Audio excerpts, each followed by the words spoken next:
Jaguar F-type, automatic stop start as indicated by that.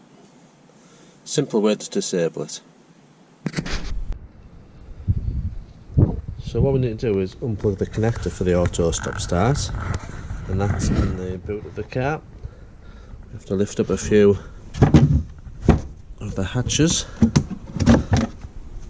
to get to it. And here we have our electrics. As you can see, we've already plugged it. Simple as that.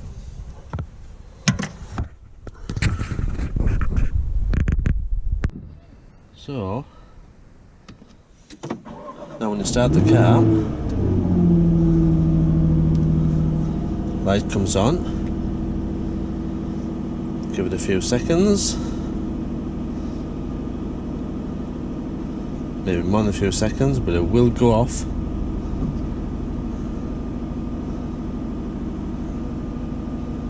There we go.